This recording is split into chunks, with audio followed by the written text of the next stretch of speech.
श्रावण के महीने में किसी भी एक सोमवार को अगर व्यापार नहीं चल रहा है, नौकरी नहीं मिल रही है, तो कोई तकलीफ आ रही है, तो कोई कष्ट आ रहा है, कोई रोग बढ़ रहा है, डॉक्टर से ऐसा लग रहा है कि ये बड़ी बीमारी बताने वाला है, शरीर में कोई गांठ पड़ गई है और वो जांच के लिए गई है, तो बिल्कुल श्रावण के महीने में किसी भी एक सोमवार को गंगा जल लेकर जाइए शिव मंदिर में।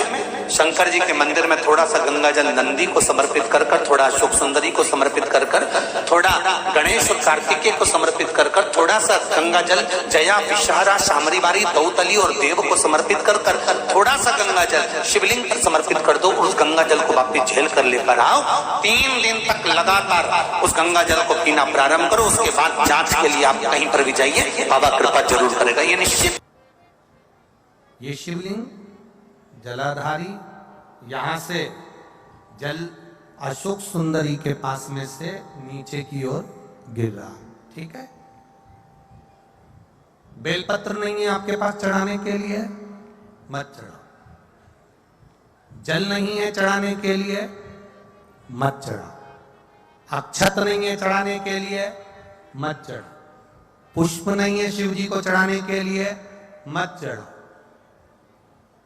शमी पत्र नहीं है, मत चढ़ाओ। पर किसी शिवालय में, किसी शंकर के मंदिर में अगर तुम गए हो, तुम्हारे पास में कुछ भी नहीं है, जो भी भगवान का दर्शन तुमने किया है, तो यहां से जो पानी नीचे गिरता है, उस गिरने वाले स्थान पर मात्र अपने हाथ का 3 बार स्पर्श कर कर बाबा से दिल की बात कहकर आ जाओ, तो मन की मुराद बाबा पूर्ण कर देता है। वो सहज प्रसंग है। पहला दिन एक बेलपत्र शिव को अपनी मनोकामना कर कर, रोग धोग बीमारी तकलीफ कष्ट दूर करने के लिए शंकर के शिवलिंग पर अगर बन सके तो मंदिर में, आप लोग तो यहाँ हैं तो देवाधिदेव महादेव कंकर शंकर को चढ़ाओ। और अगर बेलपत्र नहीं हो तो बेलपत्र जो चढ़ी हुई हो उसी को धोकर वापिस चढ़ाओ। वापिस। और सावन का महीना है, दिल से बाबा को रिझाओ।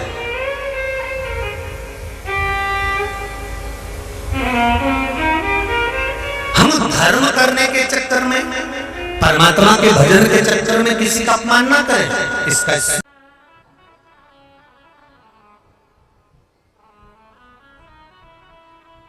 जब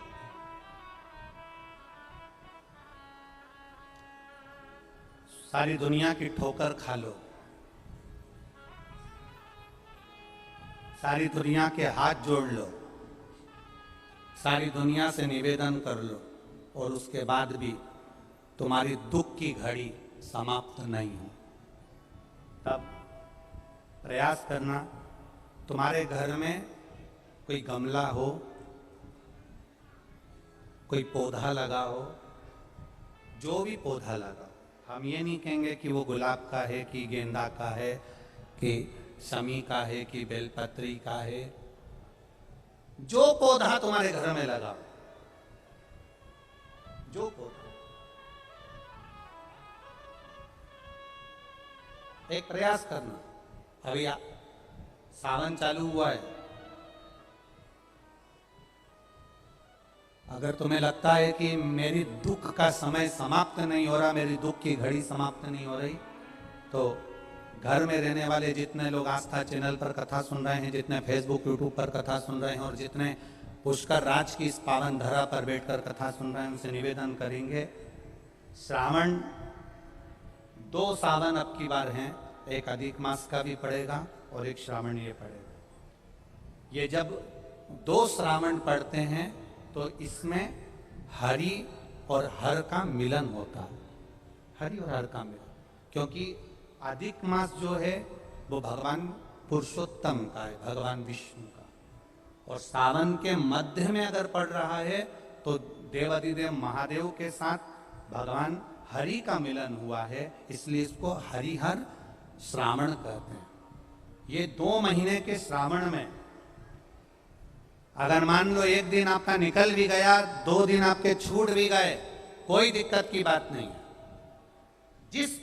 जो पेड़ तुम्हारे यहां लगा हो, जो पौधा तुम्हारे यहां लगा हो, जो वृक्ष तुम्हारे यहां लगा हो, जो क्यारा तुम्हारे यहां, कुंडी तुम्हारे यहां, उसी की मिट्टी को, उसी के पेड़ के नीचे, उसी पौधे के नीचे, उस मिट्टी को थोड़ा सा हाथ से उसको उठाकर एक लिंग की आकृति बना ले। उसमें जलाधारी बनाने की जरूरत नहीं, केवल लिंग की आकृति बनाकर उसी की पूजन वहीं कर कर, पानी चढ़ाकर 15 से 20 मिनट बाद अपना काम करने के बाद उसी को उसी मिट्टी में विसर्जन कर दें, अपनी कामना कर कर। देवाधिदेव महादेव 2 महीने के बाद क्या देगा ये वही जान सकता है। वो क्या प्रदान करेगा ये उसके ऊपर। देख लिया हमने, बहुत बहुत प्रयास कर कर देख लिया, सारी दुनिया का हमने प्रयोग कर कर देख लिया। इनसे भी पूछा, उन्होंने कहा वाशरूम इधर बना दो, वास्तु शास्त्री ने कहा ये बना दो, ज्योतिषाचार्य ने कहा ये बना दो, उन्होंने कहा ये बना दो, उन्होंने कहा वो बना दो। हमने दुनिया का काम कर कर देख लिया, हाथों की अंगूठियां बदल कर देख ली, नग आभूषण बदल कर देख लिए, सोने की दिशा बदल कर देख ली, सीढ़ियों की दिशा बदल कर देख ली। अब जब सारी दिशा बदल कर देख ली, सारा काम कर कर देख लिया, उसके बाद भी अगर हमारी ग्रह दशा नहीं सुधरे, हमने सबके दरवाजे जाकर देख लिया, देवी देवता उनके भी धोख धोख के देख लिया, पर जब भी अगर हमारी दशा ना सुधरे तो फिर कहीं मत जाना, महादेव के चरणों में जाकर बस उसकी आराधना में लग जाना, प्रारंभ हो जाएगा। जो माताएं श्रावण के सोमवार का व्रत करती हैं वो पशुपति व्रत मत करना। जो श्रावण के सोमवार का व्रत नहीं करती हैं वो पशुपति व्रत कर सकती हैं, उनको पशुपति व्रत करने का मना नहीं। पर यदि श्रावण का व्रत आप पहले से करते आ रहे हो, श्रावण महीने का व्रत करते आ रहे हो, या श्रावण के महीने में तुम सोमवार करते आ रहे हो, तो फिर पशुपति व्रत ना करते हुए इसको 1 महीना, भले 2 हुए हो, 3 हुए हो, 4 हुए हो, रोक दो। फिर अगला जब श्रावण पूर्ण हो जाए फिर जो सोमवार आए फिर चालू कर दो। पर अगर श्रावण का व्रत करते हो तो, और अगर श्रावण का व्रत नहीं करते हो तो पशुपति व्रत चालू है, मना नहीं। श्रावण के महीने में जल चढ़ाने के पात्र 2 कर दो। कितने पात्र करना? जम के बोलो, 2 पात्र कर लो, भले 2 हाथ में लेकर मत जाओ, एक के ऊपर एक कलश लेकर जाओ। उसका कारण क्या है? शंकर भगवान ने मां पार्वती के सम्मुख में गंगा का आवाहन करा था, तो गंगा जी ने आकर पूछा था, स्वामी जब पार्वती आपके नजदीक में विराजमान है तो मुझे बुलाने का कारण क्या था? भगवान शंकर कहते हैं, श्रावण का महीना प्रारंभ हो रहा है, जब मेरे ऊपर सृष्टि का भार आएगा तो मुझे गंगा और पार्वती दोनों की जरूरत पड़ेगी। जब घर में विवाह आता है, शादी आती है, कोई फंक्शन आता है, कोई मेहमान आते हैं, तो थोड़ी ड्यूटी बढ़ जाती है। रोज 8 बजे उठते हो, पर शादी रहती है तो कितनी बजे उठना पड़ता है? सुबह 6 बजे, 7 बजे। यहाँ पर भी आप रोज अपने घर पर उठते होगे 8 बजे तक, 7 बजे तक, पर यहाँ तो तुम जब सो रहे होगे तो सवेरे कब हो जाती है और रात कब हो जाती है तुम्हें नहीं मालूम पड़ता होगा कि कब रात होगी कब सवेरे होगी। लोग ढोलक पीते पीते पीते पीते 11, 12, 1 और तुम्हारी लग गई झपकी और बज गई 3:30, सब लग गए लाइन में नहाने और तुम भी भगी जल्दी से नहाने। अब नहाने भी कहाँ जाए तो माता इतनी चतुर, उन्हें का बरसती हो रही है जल की। भगवान भी सोच समझ के पानी गिराता था, 3 बजे से गिराना चालू करता था 6 बजे तक। उस बीच में भगवान को भी मालूम है मिश्रा जी कहाँ से नल लाएगा, इसलिए उन्होंने चारों तरफ से पानी गिराया। बोलो सही है कि गलत है?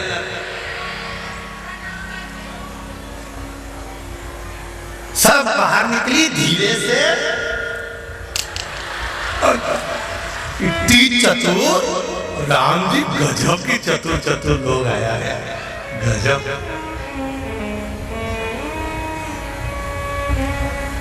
पर एक बात कहूंगा, दिल लेकर आए हो, मेरा महादेव भी तुमको दिल से लुटाएगा, ये पक्का है। दिल लेकर आए हो। कल हम जब आप लोगों से मिलने, हमारा नियम है, जो हम जहाँ भी कथा भी करते हैं, चाहे रायसेन करी हो, चाहे सागर करी हो, चाहे जहाँ कथा करते हैं, वहाँ रात में जो लोग रुकते हैं उनसे प्रयास रहता है कि थोड़ा मिले।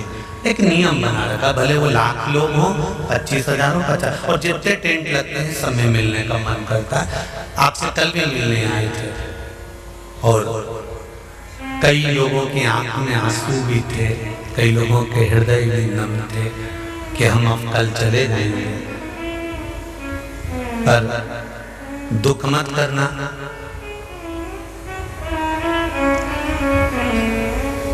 दूसरा कोई स्थान हो, वहां से जाओ तो वापिस आने की गारंटी है कि नहीं है, पर यहाँ तो सील और ठप्पे लगाकर भेजता है कि वापिस बुला लाएगा। तो फिर क्या उसकी आराधना मात्र करिए।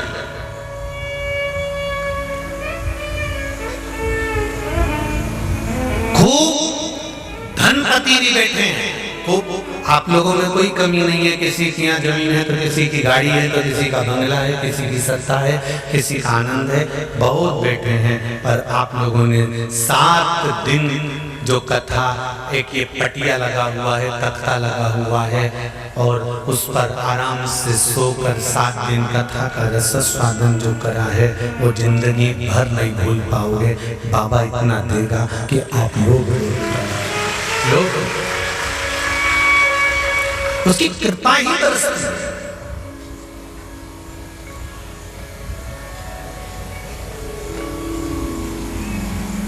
उसकी कृपा बिना कुछ नहीं।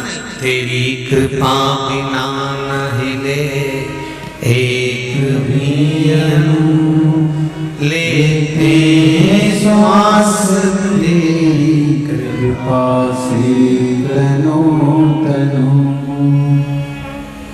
बाबा की कृपा होती है तो आना होता है।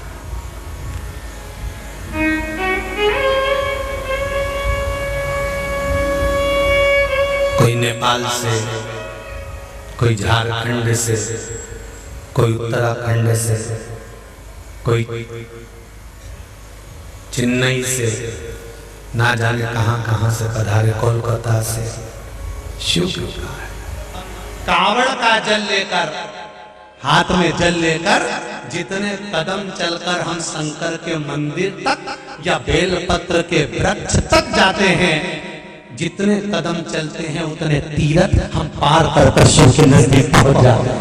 उतने तीरथ पार कर, सारे तीरथ धाम आपके चरणों में, हे भोलेनाथ प्रणाम आपके चरणों में। सारे तीरथ वहीं पर है, वहीं।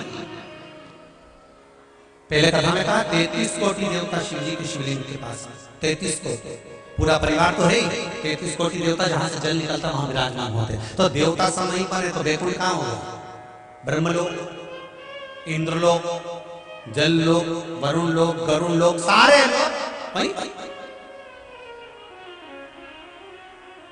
इसलिए शिव जी का मंदिर नहीं होता, शिवालय होता है। क्या होता है? शिवालय। शिवालय का मतलब होता है लय।